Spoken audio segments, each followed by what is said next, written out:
Good morning, Shivani ma'am. Good morning, Om Shanti. Namaskar.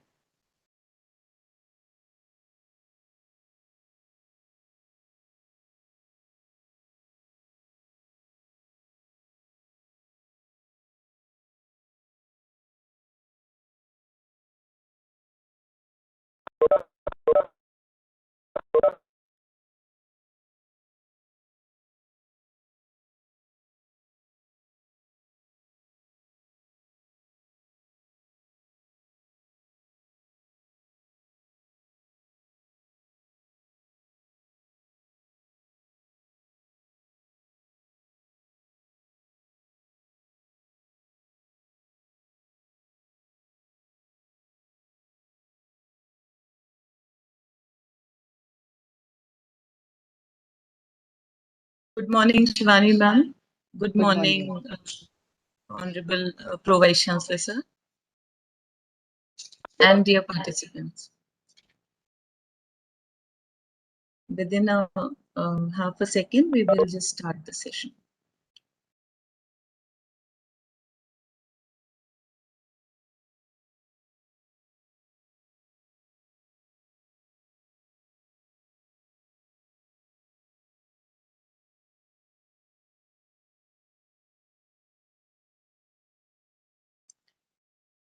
With the kind permission of the chair, Professor Shamshir Sat sir, Pro-Vice Chancellor of our university, may I start the session, sir? Yeah, ma'am. Definitely. Good afternoon, everybody. Respected dignitaries joined us today for this event. Professor Sham Shirsat, sir, Honorable Pro-Vice Chancellor of our university. Professor Manu Vora, sir, reviewer from AICTE to observe the event. Professor Sachin Deshmukh,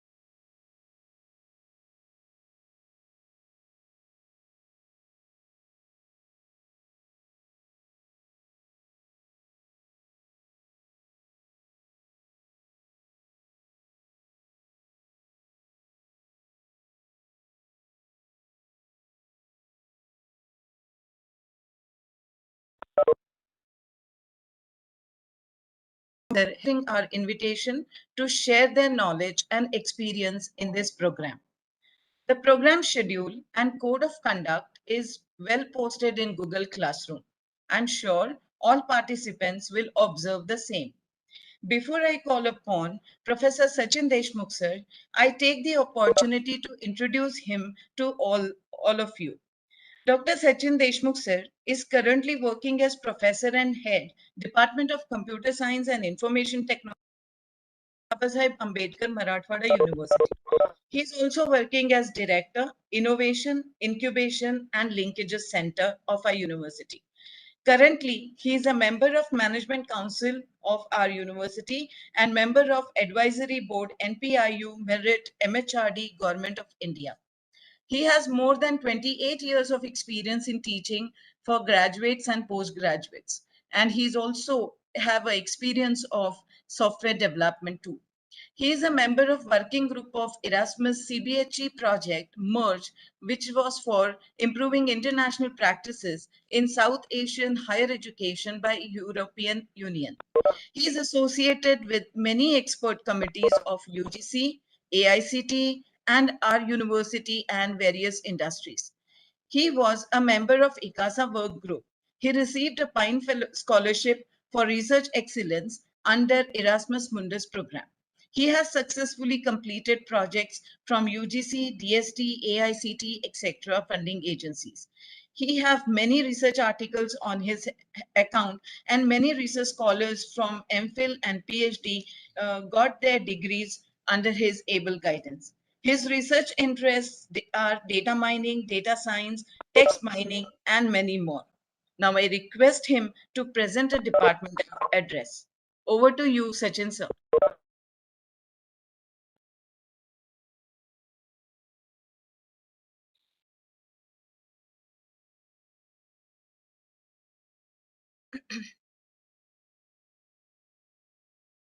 Sachin sir.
Over to you, Dr. Sachin Deshmukh sir.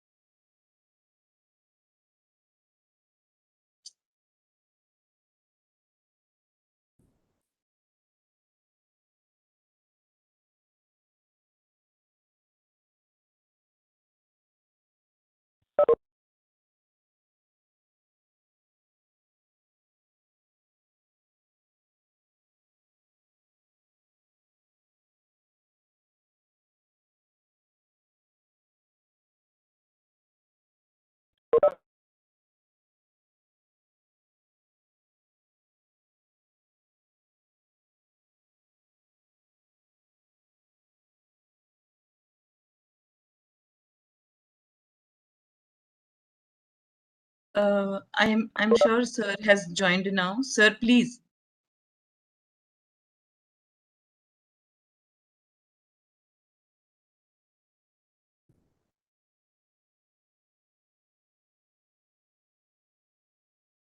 Professor Sachin Deshmukh sir, please unmute yourself. Yes, sir.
Apologize for this technical problem.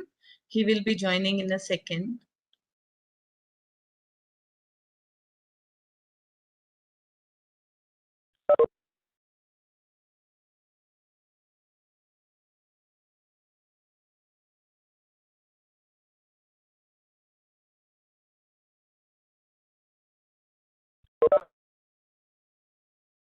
Gawali ma'am, if there is any technical issue, you present on the behalf of head.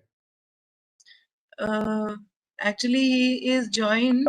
but unfortunately his mic is giving certain issue. Sir, में join करते हैं. Okay, he's having some technical issues, so let's move further for the program without delay. So I'm very sorry for this technical issue, and I'm taking forward the program with the uh, talk of our Honorable Pro Vice Chancellor, Professor Shamshi Sir. Before I over to him, it's a great pleasure to introduce him to all the participants and the resource person. He have more than 20 years of teaching and research experience. He is also associated with administration in various capacities. He has 16 books and more than 40 research articles on his academic credit. More than 12 PhDs and MPhil scholars received their degree under his able supervision. He is associated with international professional societies like IIPA New Delhi and Network of Asia Pacific Schools and Institute of Public Administration and Governance. He represented many academic committees under various capacities. With this short introduction of him, I request Sir to please give the university address. Over to you, Sir. Respected Brahmakumari Shivani Didi, who has renowned as a spiritual leader, philosopher, and life motivational speaker. Namaste Didi. Namaskar. Professor Sachin Deshmukh, Head Department of Computer Science and Information Technology. Professor Bharti Gawali, Coordinator of this Faculty Development Program. Representative of AICTE and my all colleagues and participants. Good morning, good afternoon, namaste, one and all. First of all, I congratulate our Department of Computer Science and Information Technology for conducting this AICTE ATAL Missions Faculty Development Program on leadership for academic excellence, which is a very relevant and important on the ground of present context situation and for enabling academic excellence. I am very happy to be a witness of this academic initiative. Actually, Dr. Babasaheb Ambedkar Marathwada University is named after Bharat Ratna Dr. Babasaheb Ambedkar, and Marathwada can be described as the home of art, culture, and literature, uh, and in fact, the known as land of Santas. On the other hand, the World Heritage and the great cultural symbol of India, caves of Ajanta and Ellora, which lies in this region. Our university was established on August 23rd, 1958. It is one of the oldest universities established in Maharashtra state after Mumbai and Pune universities. Our university has NAC accredited A grade, more than 50 departments in the campus, more than 450 affiliated colleges, which come under the 4 districts, that is Aurangabad, Jalna, Bid, and Aurangabad of Maharashtra state. We serve more than 4.5 lakhs students studying in the university departments and affiliated colleges in the all disciplines.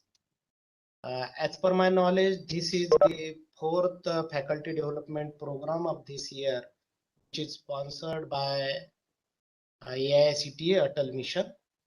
Last 3 faculty development program were subject oriented and technical, but the concern of today's faculty development program is about leadership qualities required to make on excellence of academics, which is one of the important aspect of our education system. Definitely, looking at the objective of this faculty development program, I am sure that all important dimensions will be covered by invited resource person. I am happy to see that it is starting from universal values, universal human values, which is very important and which is base of our healthy society. To exercise the human values, such a session will be play a vital role. I appreciate the effort taken by coordinator and her colleagues for conducting this academic event. I am looking forward for Shivani Didi's session. She has really authority to talk on universal human values. Thanks, Shivani Thank you, Didi, for sir. giving your valuable time for us. Thank you. Thank you. अभी आवाज भी नहीं आ रहा है इसमें मुझे. Thank you, sir.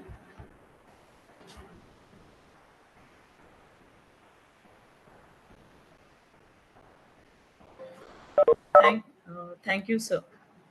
Thank you, sir, for your kind words and encouragement.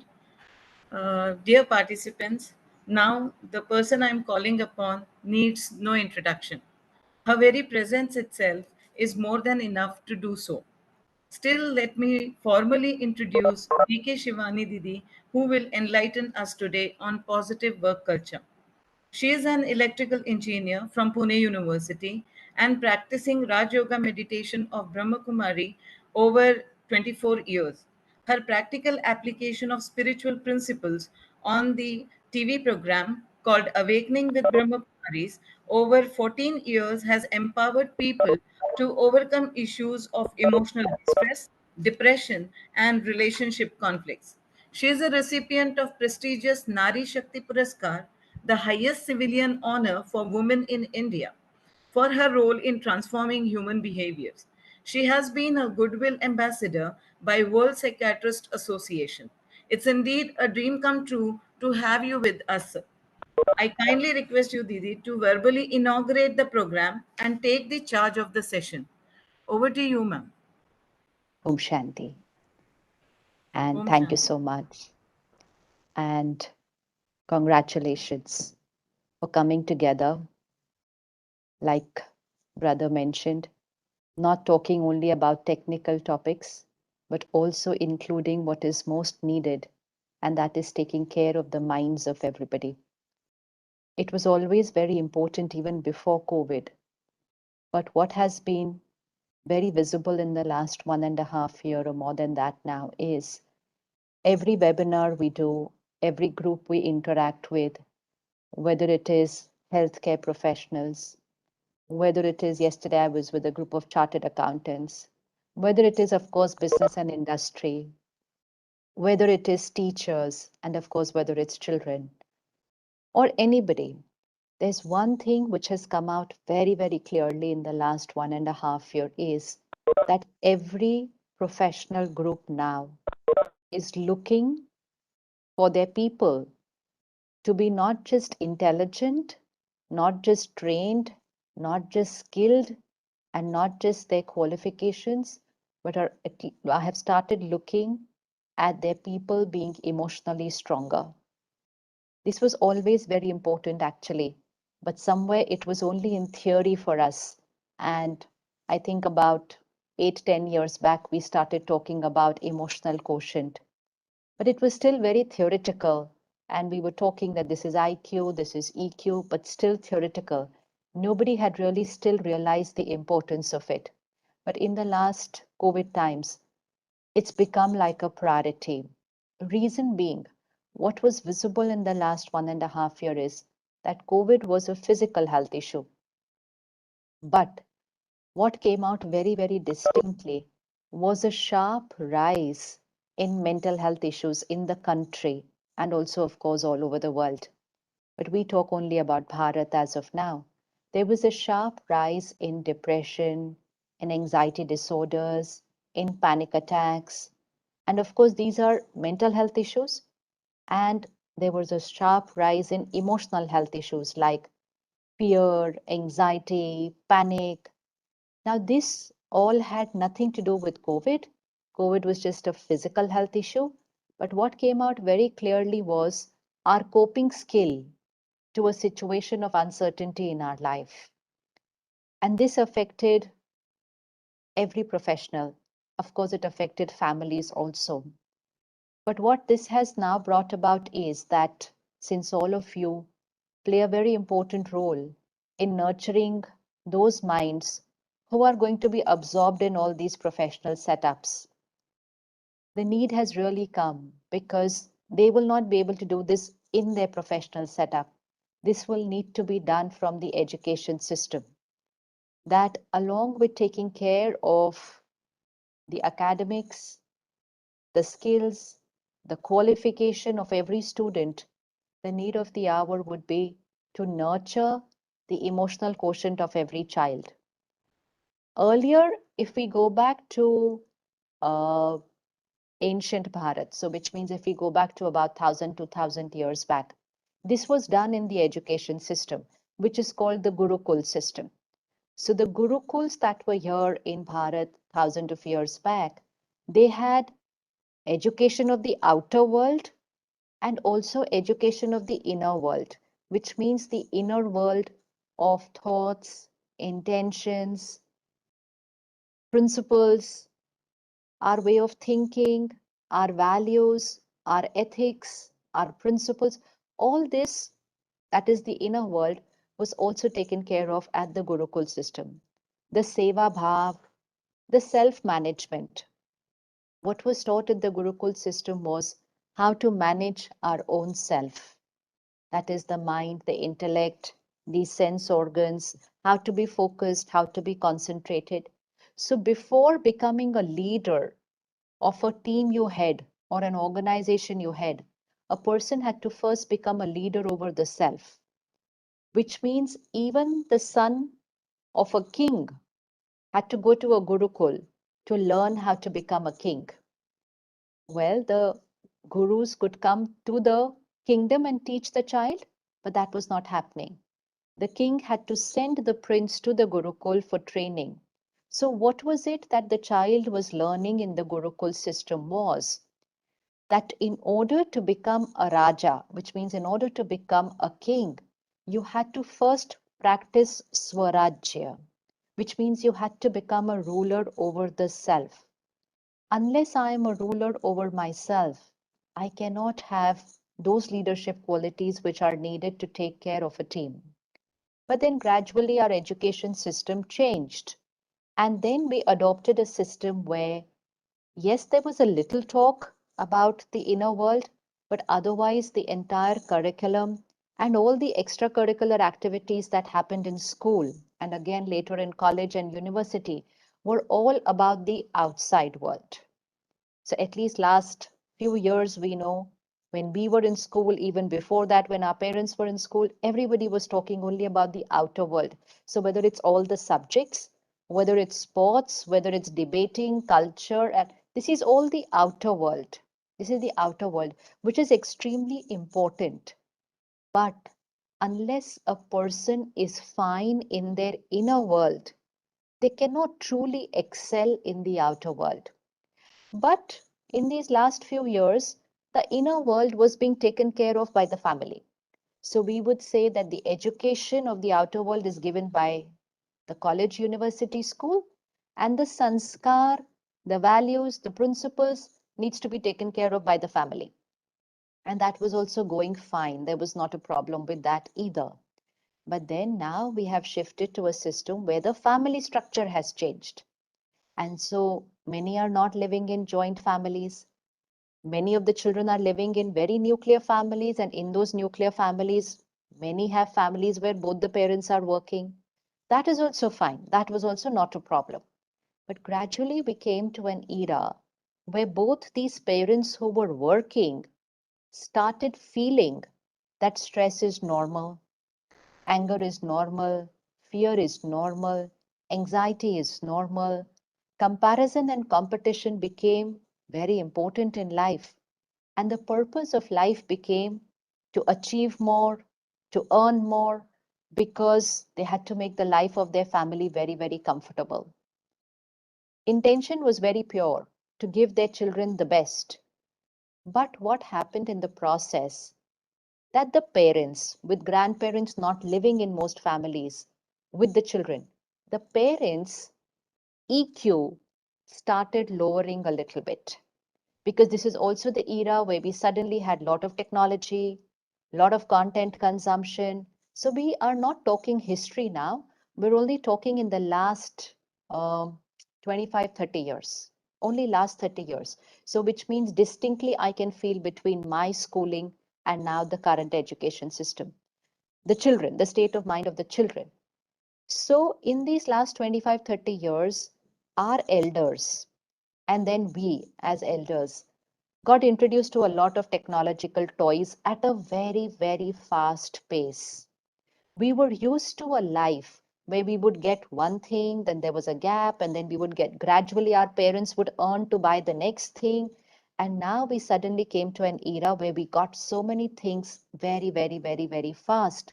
So we are that era, all of us here, I think, are that era who saw the first phone, the first TV, the first computer, the first laptop, the internet, the social media, the digital media, the OTT. We are that generation who's seen the entire graph, this entire graph of technology and content influx.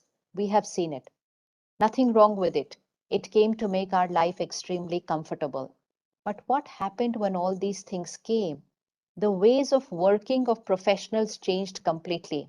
They were at work throughout the day, they were at work late in the night because they were connected to work because of technology. And that is why there was nothing wrong in both the parents working, but both the parents first, they were working throughout the day. And now, because of technology, they were working even after they came home, even if it was in their mind, even if it was in messages, even if it was only on emails, the mind was so entangled with work. And this is the reason taking care of the mind, which was a priority in every house, that every family starts with meditation, starts with yoga, starts with pranayam, starts with something very, very pure and sattvic every morning. It all changed. Everyone was starting with their phones first thing in the morning and is also doing it now. Everyone was switching on 24 by 7 news channels first thing in the morning. So everything changed suddenly in the last 20 years. So two things happened. One, we started ignoring in a family setup. We started ignoring taking care of our mind first thing in the morning. And second, we became so engaged with technology and content and working that we did not take care of our minds even during the day. And so we reached a stage where we said stress is normal. 30 years back, when I was in school, there was no such word as stress in emotion. It was only in science. We as school children did not go around saying, I am stressed, you are stressed. There was no such word. Depression was like that unheard of thing which happens to one rare, rare, rare elderly. So in these 30 years, we first said stress is normal. Now we have reached a stage where people are saying, I am depressed. And now we have reached a stage where even school and college children are talking about depression, anxiety attack, and many are also sometimes taking medication, and you would not know about it, but they are. They are. They would obviously keep it confidential, but many are taking medication. Many are going through a very turbulent mind. And we all hear that many sometimes have suicidal thoughts and some also attempt it. So now is a wake up call. This was already happening. All this was happening before COVID, but COVID just took it to another level altogether. Now this is a wake up call for the education system, because the parents don't know how to handle this as far as their children are concerned. When we do workshops and programs with parents, they are ready to a certain extent. Some of them are ready to change their lifestyle. They said, okay, we will do this, we will do a little bit of this, we will do. But when it comes to saying, do this for your children, their immediate thing is, they don't listen to us. This has become like a tagline of most parents. They don't listen to us. Even a simple thing like if we tell them, don't have phones and TVs on while you are all having your meals together. It's your dinner time or lunch time. There should be no phones and TVs. They will listen and they will say, okay, we will start doing it from today because we understand what impact it has on the mind. But if we tell them, do it for your children, they'll say, we're not sure they will listen to us. So now we have reached a very, very difficult scenario. And then when they tell their children not to spend so much time with computers and with phones apart from studying, and when they tell their children not to consume this different kind of content from internets, they are not able to reach through to their children to be able to convince them. Leave alone college and university, they are not even able to convince school children. So now comes the role, because when parents say, we are not able to do this, we are trying very hard, and in fact, we're having too many fights at home because of this, then comes the role that now that role which was of the educator, of taking care of the EQ, it comes back again to the educator. It comes back again to the education system because it's not happening at home. And the opposite is happening at a very drastic speed. Today, we are at an era where we are talking depression and we are saying, okay, it's increasing. But if now also we don't do something about it in a very short time, this will not take time now. In a couple of years, we may be moving around saying depression is normal. We will start calling it normal. We'll say it's very common. Like we say diabetes is common, it's there for many people. Blood pressure is common, it's for many people. We will start saying depression is common, it's there for many people. And then what success are we talking about? Then what is the point of having worked so hard on every child to study, and that child working so hard throughout their whole education life, if this is how the rest of the life is going to move forward?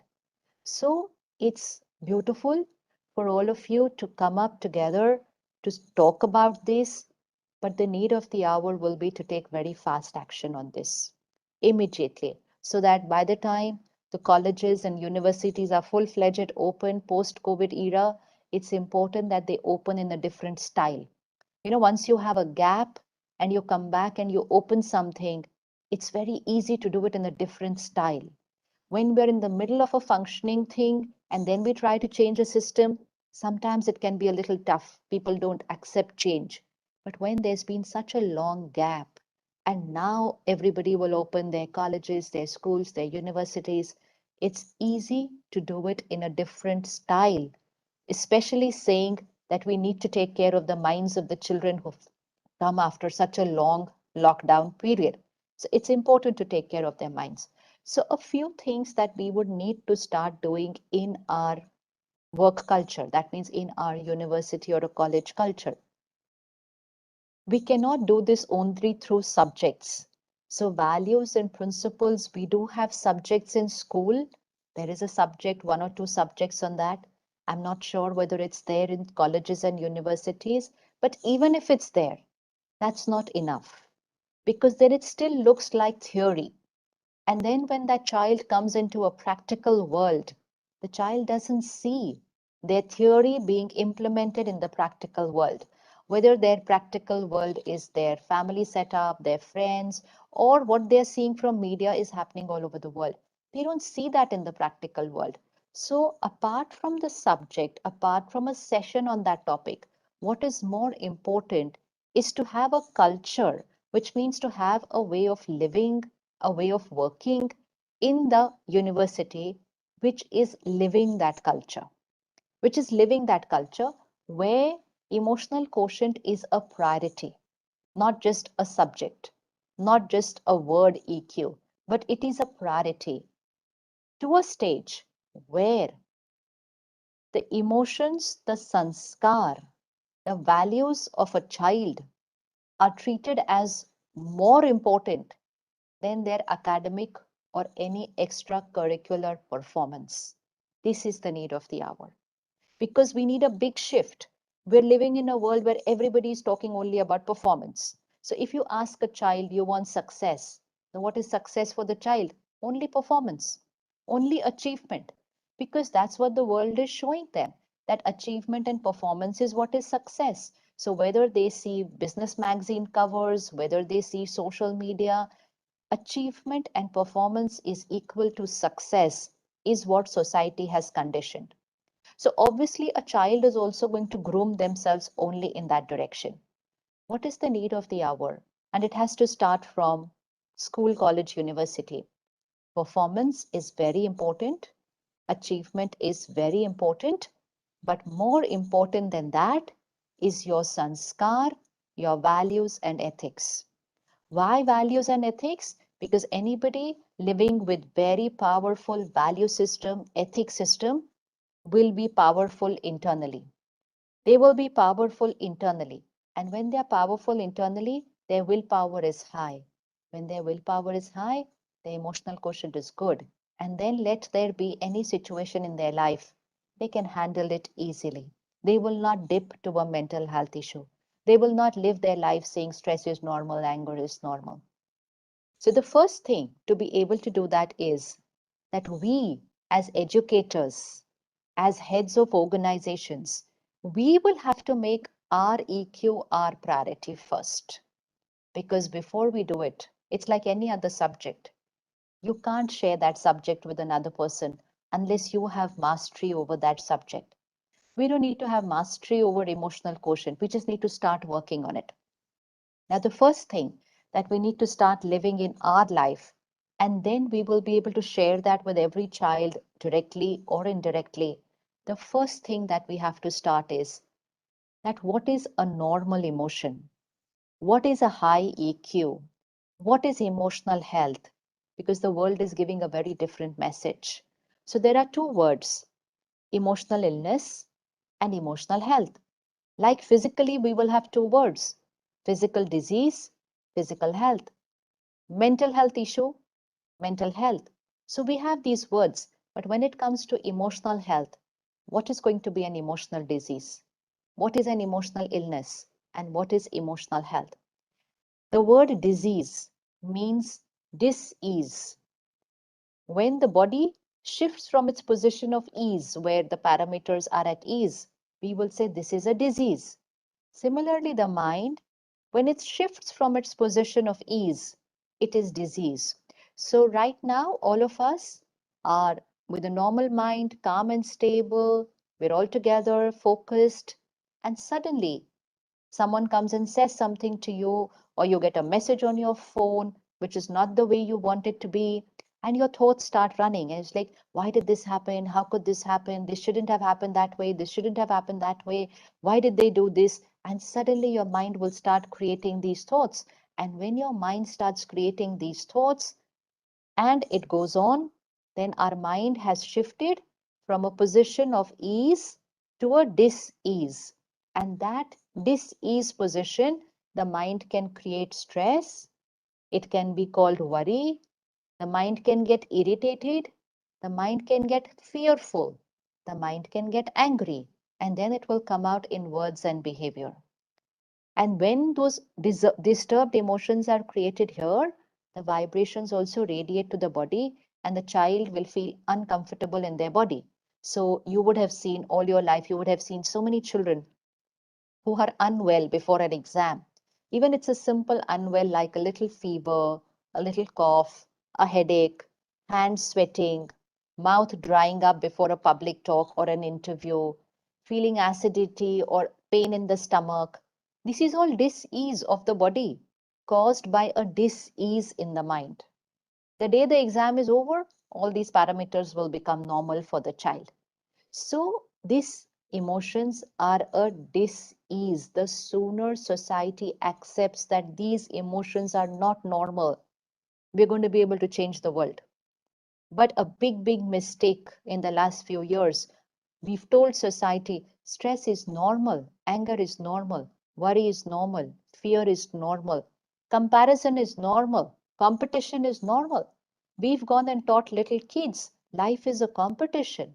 So obviously, they cannot be stress free because they're always in a race right from the time they're in nursery school. They're in a race, they're told you have to do better than the other person. Once in a while, race is fine. But if you are in a race always, but the mind cannot be calm and peaceful. But we taught them that this is normal. And then we went to put a pressure on them which said, if you excel in your what you do, only then you are a good person, only then you are successful, only then society likes you if you do well. Doesn't matter how your sanskars are, how you are as a person, nobody is asking. Now this becomes a lot of pressure. Everyone's IQ is different. Everyone's capacity to excel is different. But because society was terming the others as failures, so anybody who was not performing up to the expectations of society was creating guilt, was creating pressure, was creating stress for themselves. So, which means only those who have high IQ and excel, they are good. That was also an era. But now we've come to an era that even those who are coming first in class, they are getting stressed. In fact, sometimes they're getting more stressed than the other children because now they want to hold on to that position of coming first and they want to continue being it that way. So it's very important to first separate which emotions are an emotional illness and which emotions are emotional health. So stress is an emotional disease. Calm and stability is normal. Anger is an emotional illness. Respect and dignity is normal. Fear is not normal. Faith and confidence is normal. Criticism, how much time and energy we spend in criticizing people, even if it's just in our mind. Why are they like this? Why are they like this? Well, this is a depletion. This is a disease. It reduces my emotional quotient. Appreciating people, accepting people, motivating people. This builds my emotional quotient. Complaining, giving feedback is different, but just not contented with what is happening. This is not right, that is not right, this needs to change, that needs to change, my life is not good. This is an emotional depleter. Gratitude, gratitude for everything that we have and for everything that's happening in our life. Gratitude is emotional quotient. Jealousy is an emotional depleter. Comparison is an emotional depleter, which was there, but with social media, that comparison went to another level altogether. We were comparing with almost everybody on social media. So then that is an emotional depleter. Self respect is emotional health. Self respect, feeling good when other people do well, radiating good wishes and blessings to them. This is high emotional quotient. And then, of course, competition. Teaching a child to do well, to excel, to do better than their capacity is very good. But telling them that they have to do better than other people was such an illusion. Such an illusion. But they are always in a race because of that. And because of that, we started giving up our values of sharing, caring, cooperation. Cooperation is a high emotional quotient. Competition is going to deplete emotional health. So, सबसे पहले, the most important thing that is needed is which is emotional health and which is an emotional disease. Once we know that this side is a disease, we will start taking care of not using those emotions. It would be a wonderful work culture if we make our campuses a no anger zone. Just the entire campus a no anger zone. All our campuses are no smoking zone. Many of you are experimenting with making your campus a no plastic zone because we realize, right, the importance of this. So why not make our campus a no anger zone and make it very clear? Put it in your brochures, put it up as a poster in your campus that if you're taking admission in this college, this is a no anger zone. The child will learn for 3, 4, 5 years while they're in that college. They will learn that how is it to live together, be together, work together without getting angry. Because it's very easy. It's just that they have to live in that zone where they're not allowed to do it, where they're not allowed to do it. And when they do that for 3, 4, 5 years and they see the benefit of it, they will see how it will increase their emotional health here. Then, whenever they go in whichever profession they go, they will convert that into a no anger zone. because they would have learned that it's possible to live that. So first thing is to make clear which is emotional health. Second is to remember, we think that our stress and anger and worry is caused because of situation and people. And so we find our mind saying, I'm angry because of this person upset me, I'm irritated because of this person. This is called emotional dependence. We believe that whatever is happening here, it's because of what's happening there. We say they hurt me. How many children in college and universities, they get into relationships, they cannot handle rejection, and then they go to the extent of writing, I don't want to live. Why? Because they could not handle that what the other person's behavior was, because they thought if this person has done wrong to me, then getting hurt is normal. It's because we grew up like that. This is not true. We are the creators of our every thought and feeling. People will do what they do, but our thought and feeling is our creation. We are emotionally independent. They do not create our emotions. We create our emotions. This has to be taught right from school, that how we create our thoughts and emotions, not telling them people and situations are cause. I remember in school, we used to be told to write an essay, the happiest day of our life. And there we would go. We would write an essay on which day something very great had happened in our life. And so that was the happiest day of our life. And that's it. It becomes a programming for a child that something good has to happen outside for me to be happy. And when something not good happens, being sad is normal. So where is my own power? Where is my emotional strength? This is low EQ. And what is a high EQ?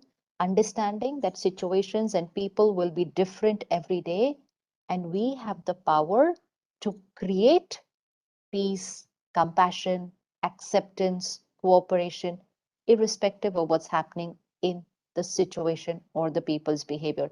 This is emotional independence. This is Swarajya. This is emotional health. So, this is a second equation which is very important. Stress is equal to pressure divided by resilience. But again, we're living in a world where everybody says, oh, this happened, so I'm stressed.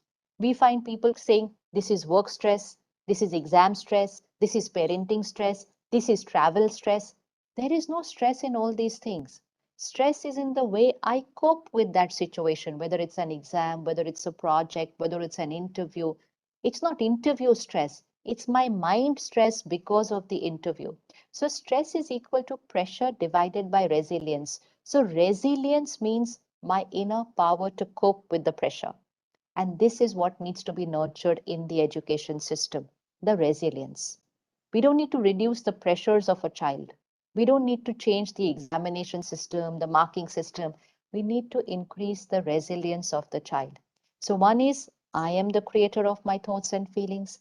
Second, to know which emotions are normal.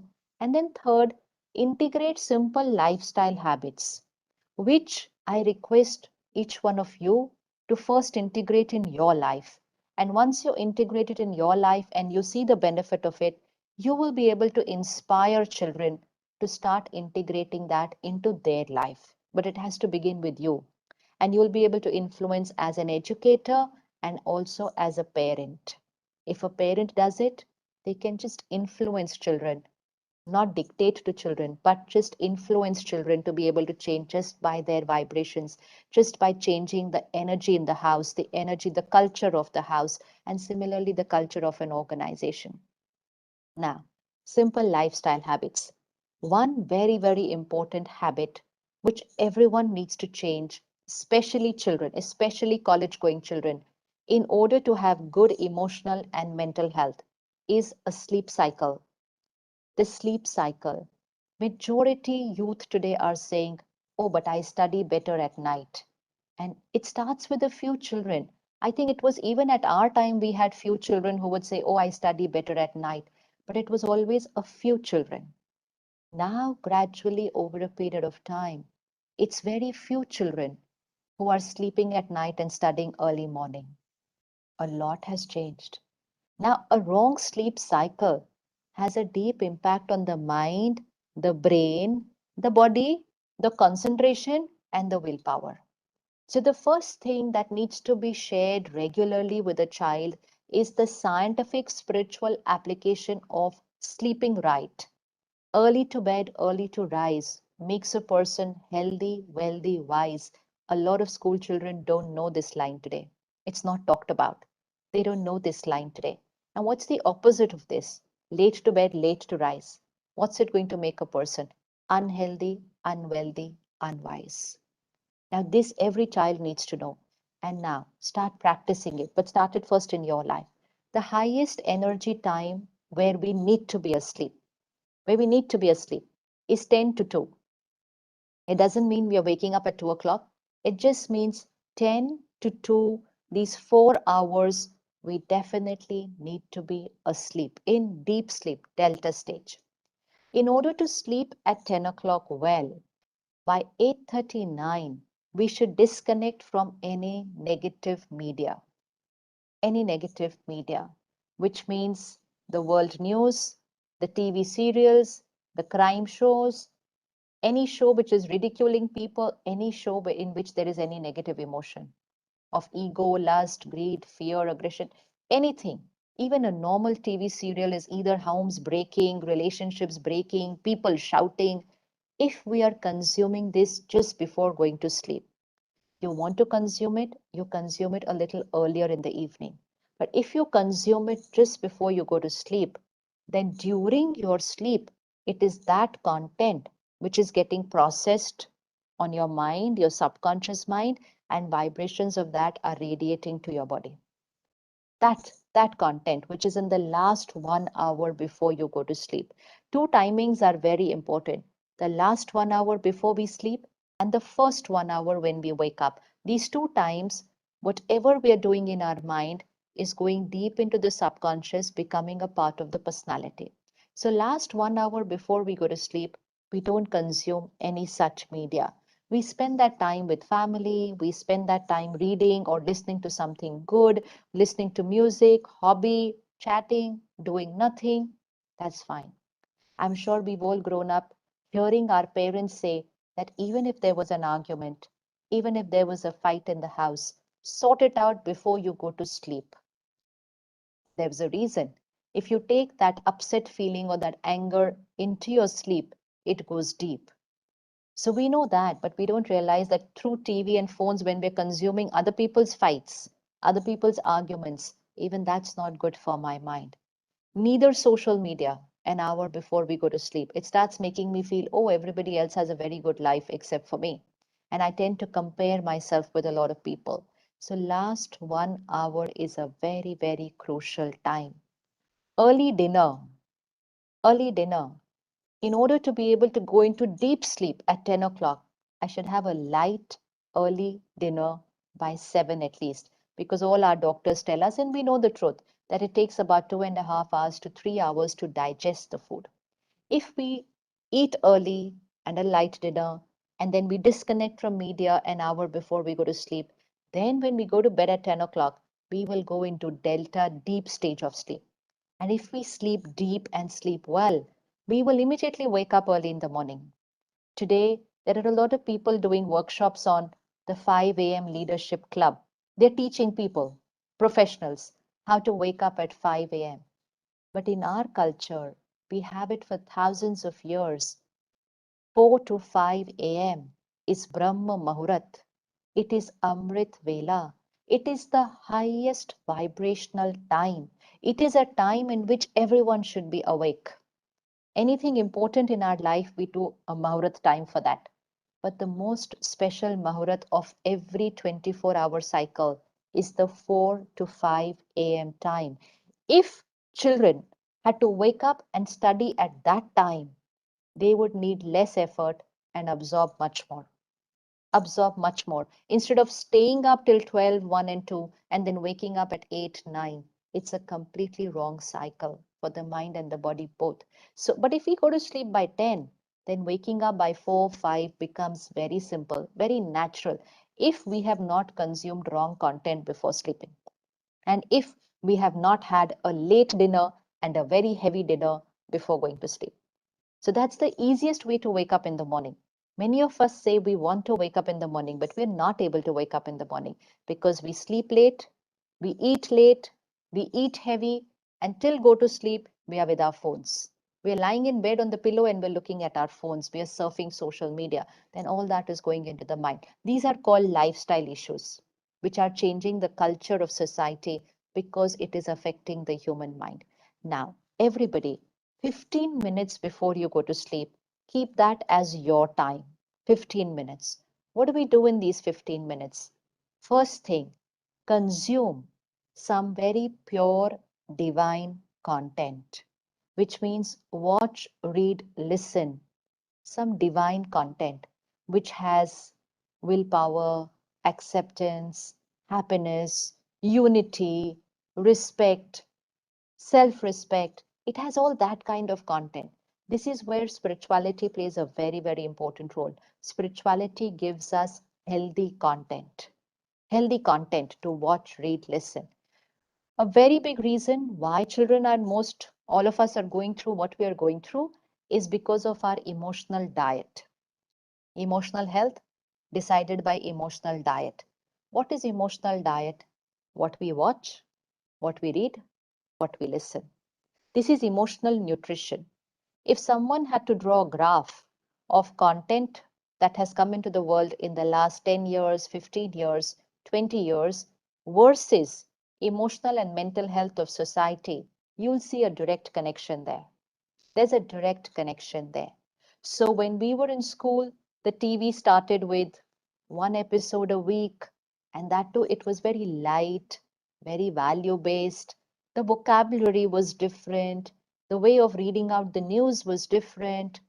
We started with that kind of a content, and then we came to television, which was saying, okay, we'll give you the episode every single day. And then we came to this era where we have all episodes, all series on our phone, and we're just consuming it so much together. And the quality has changed completely.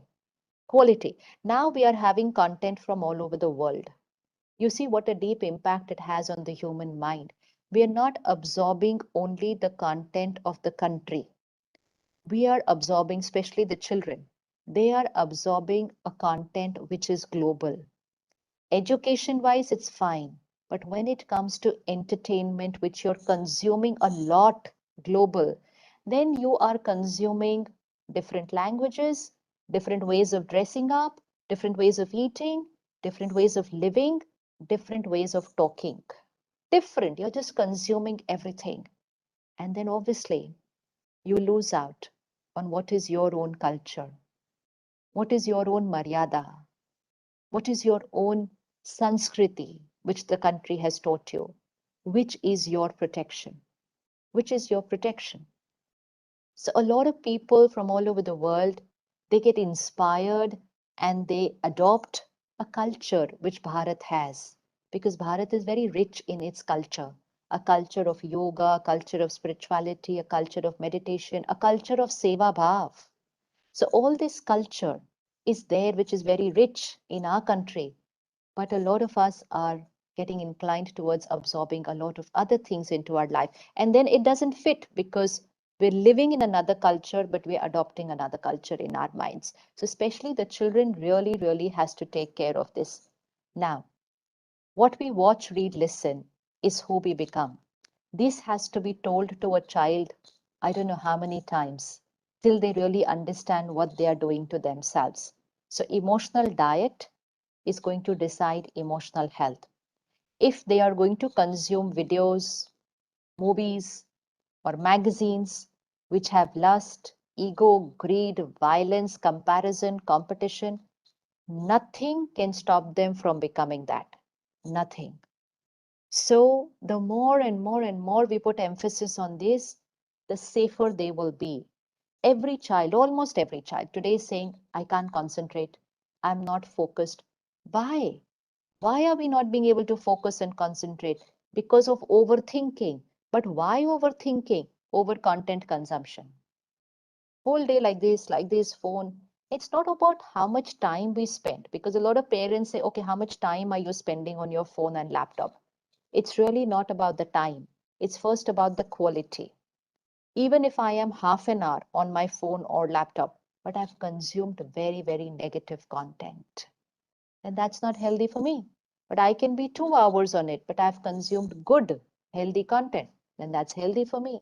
So, how much time is not important? What is the quality of what I am consuming?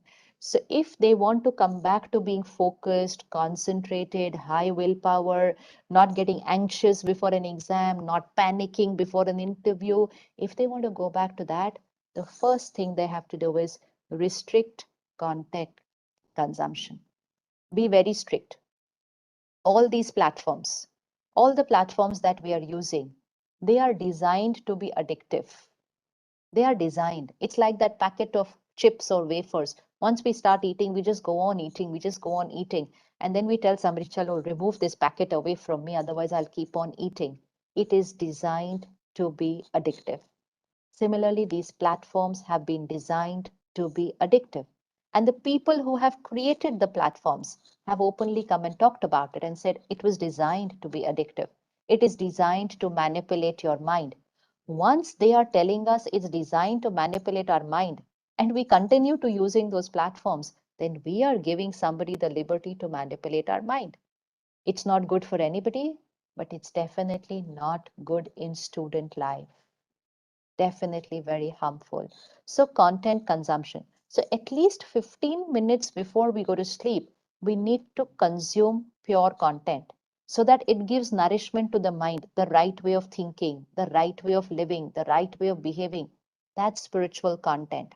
And just before sleeping, we meditate for a few minutes, we surrender what has happened during the day, and we go to sleep with a very, very calm and peaceful mind.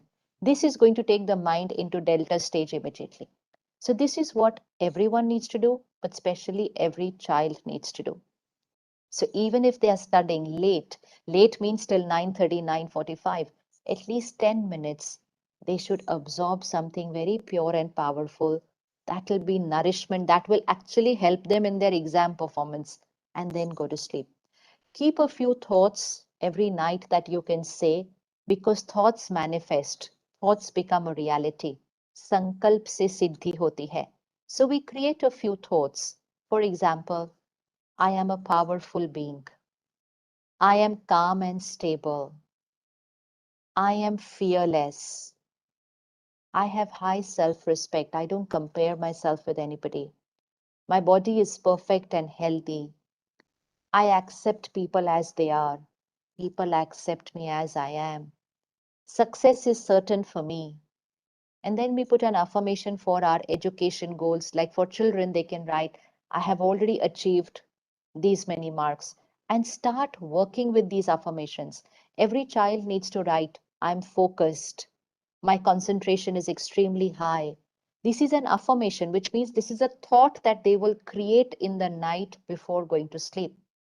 These 8-10 thoughts, and a very important thought, God's power and blessings is a divine circle of protection around me. 8 to 10 thoughts like this, whatever they want to manifest in their life, whatever you want to manifest in your life, just put I am and then put that word. If you say I am stressed, that will manifest. But if you put I am happy, I am peaceful, even if you're not, just put that as a programming in the night before going to sleep. So just before going to sleep, we say these 8 to 10 affirmations before we go to sleep. So this 15 minutes before going to sleep is our time. Now, waking up in the morning, the first thing that we do is repeat those affirmations, because the subconscious is activated. It's going to go inside and it will become the foundation for the day. Repeat the affirmation when you first think, wake up. Then learn meditation and start practicing meditation at least for 10 minutes to begin with. Wherever you're staying, in whichever city, whichever town, there is a Brahma Kumari's Raj Yoga Meditation Center within 4 to 5 kilometers of where you stay, maybe even lesser than that. All that you need to do is go to the center, talk to the sister there, and start learning the meditation. It's a 7-day course of about an hour every day. Any 7 days that you choose, and any time that you choose, deciding with the convenience of the sister at that center. and there's no cost attached to it. It is seva that the sisters are doing at the center. It's absolute seva bhav. So all that we need to do is take out 1 hour of our time. We learn the meditation, then we start practicing it. And then again, 15 to 20 minutes in the morning, spiritual study. This is a must now. If anyone wants to keep their mind very powerful and positive in spite of whatever is going on around them, this is a must to take the right nutrition and meditation in the morning, that emotional nutrition of spiritual content. Then during the day, take care because you have strengthened yourself, you have increased your emotional stamina.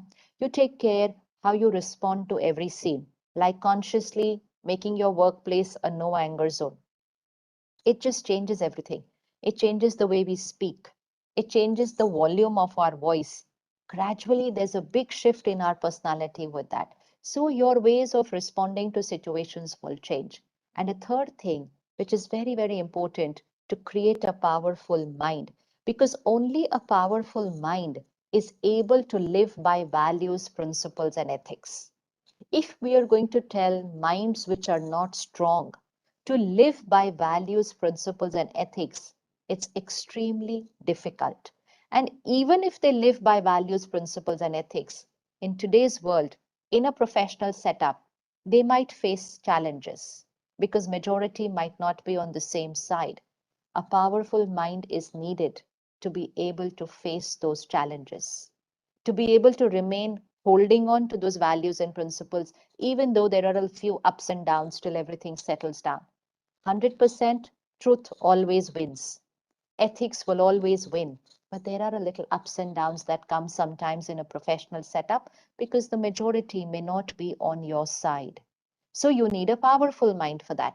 So we cannot teach children to live by values and ethics unless we nurture them to have a powerful mind. And when a powerful mind is a happy mind, then that happy mind is not dependent on buying more and more things to be happy. See what has happened today. The mind is stressed, but the mind wants to be happy. So the mind goes on buying more and more things. I will be happy when I get this. I will be happy when I get this. I will be happy when I get this. Now, if they have to buy so much, their desires have increased. As a family, desires have increased. Now, if so many desires increase, then you need more money. And if you need more money, then you need to do something. Then maybe the normal way is not getting you more money. So you can try and cut some shortcut method to get more money. So there is a whole circle to this. But if somebody is happy and contented, they will never ever need to compromise on their values and ethics because their priority in life is ethics and working well and earning money how much they deserve, not trying to get more than what they deserve or what they can earn. So it starts from the mind. It cannot be done outside. And the last thing that influences the mind is the food we eat. Jaisa an, vaisa man. As is the food, so is the mind. This is very important. Today's children don't know it. They say, oh, food is all about proteins, vitamins, minerals. They don't know that food is about vibrations, and the vibrations of food influence our mind and our body. So, first important, I request all of you experiment with a vegetarian diet. Please experiment. It's good for the body also, easy to digest, lighter on the body, and therefore lighter on the mind and the brain. Vibrations of an animal-based diet. An animal in a slaughterhouse. What's the vibration? Fear, pain, hatred, helplessness, aggression, violence, and death. And this is the vibration of food that we are going to eat. It's a question mark. So that is why whenever there are any special days, when there's Navratri or anything very pure, we all switch to a vegetarian diet on that day. Why? That means when we want a peaceful mind, when we want a powerful mind, when we want to invoke Shakti, we switch to a sattvic diet. But why only few days? Why not every day? So just experiment. Give yourself 3 months to experiment with a sattvic diet. It has a deep impact on the mind and on the body both. Second, always, as far as possible, only have home cooked food. Home cooked food. Food that is bought, food that is business. It has the vibrations of money. And the more we will eat out, the more money will become our priority. Money becomes even more important than family.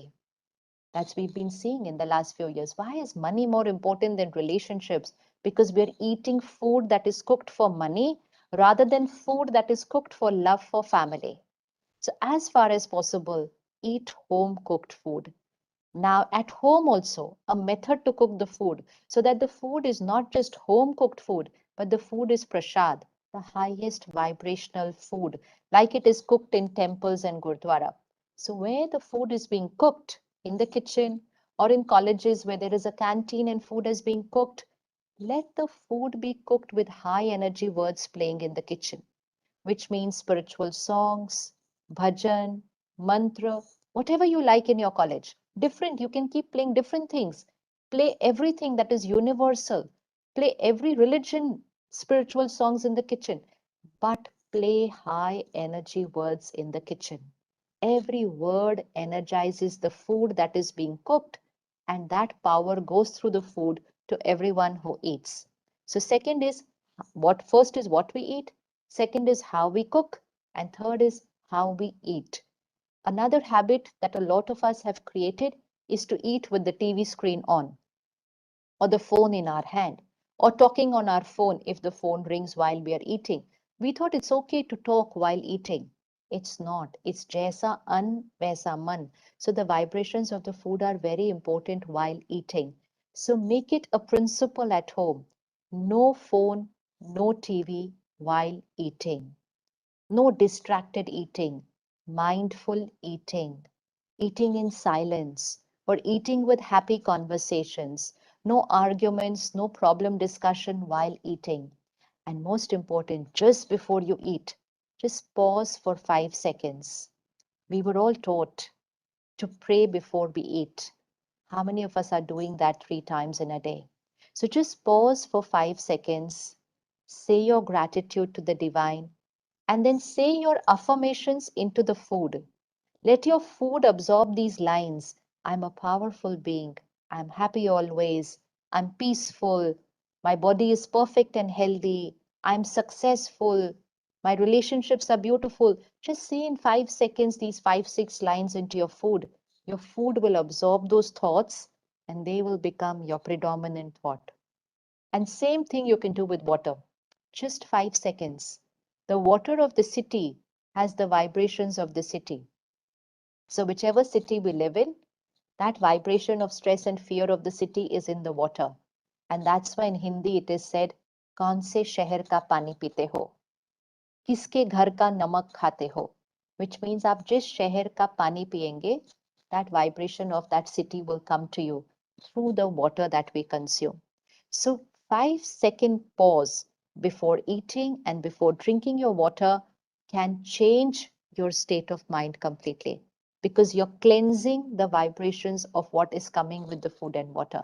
So vegetarian, home cooked food, mindful eating practice, and 5 seconds pause before doing this. Now, these are very, very simple lifestyle habits. Even little children in school can do it. But the parents and the teachers need to do it first to see the result, experiment, experience, and then with your experience, influence your child to do this. And especially in an academic setup, just take care that everything that we are doing is value based, not teaching values only. They have to see how it works. They don't need theory, they know the theory. Everybody knows the theory behind values, but they need to see how it works. And most important, they'll need to live in a vibration where it's working because it's the vibration which energizes the system. And one more small thing, if you can add in the culture of your college, is to appreciate people's values and ethics and sanskar, which means not to appreciate only performance, but to appreciate the values and the sanskars of a child. Today, our entire marking system, our entire appreciation system, our entire awarding system is only based on performance. So if everything is based on performance, then who will take care of their sanskar and values? But if we had to give marks, if we had to give marks for being honest, if we had to give marks for being caring and kind, if we had to give award at the end of the year to the child chosen by the students and the teachers, who is the kind child, a caring child, a very respectful child, a honest child. All these values, all these sanskars need to be first appreciated, then they need to get marks for it, and then they need to be awarded. Unless these three things are done, a child will not find the need or the need that the society appreciates this, because they look at only that society is appreciating performance. So performance is very important. You give 95 marks for performance, but at least give 5 marks to the person for the who they are. If we start doing that also, we will be able to create the balance right. Because संस्कार से संसार बनता है, performance से संसार नहीं बनता है, संस्कार से संसार बनता है. तो performance we focus, but let's get back our sanskars. We have the power. Today we have a lot of children saying, oh, I'm leaving the country and going out to study.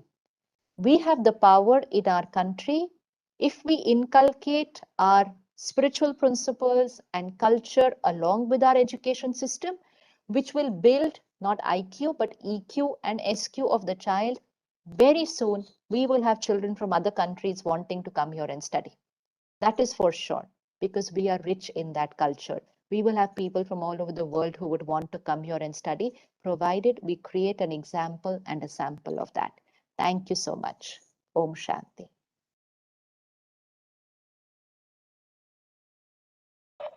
Thank you so much, ma'am, for such a insightful thoughts and insightful session. Thank you, Sister Shivani, for making us understand the difference between what is normal and what is not normal. It is important to maintain emotional health with creating not only no anger zone, no ego zone, not only in the campus, but in every living place we are in.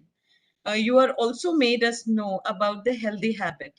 I call it 15 minutes me time sort of a thing, which will help us to maintain the powerful mind. I'm sure we will exercise what insight we got in this particular session. Thank you, Sister Shivani, for all such information. I'm also thankful to our Pro Vice Chancellor, Sir, for being with us in this insightful session. I'm also thankful to Dr. Sachin Deshmukh, sir, for his overwhelming support. I take the opportunity to specially thank Sister Bikish Doniga ma'am. Without her support, it would have not been materialized. Thank you, dear participants, for being with us. If we, by the permission of Sister Shivani, can we take 1 or 2 questions, please? If they are. Sure. Yeah, about 5 minutes. 5 minutes. Actually, I have to go 1:30 to another session. That's all. Sure, ma'am. Sure. Please kindly, if you have any questions, kindly raise the hands or just type in the chat box so that it can be addressed.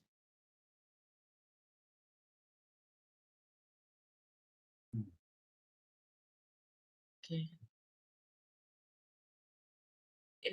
It is so clear that I don't find any people raising their hands. Okay. Thank you, Sister Shivani, once again. Thank you all the participants. Thank you so much. And there is an announcement for the participants. We will going to meet at 1:45. Dear registered participants, we are going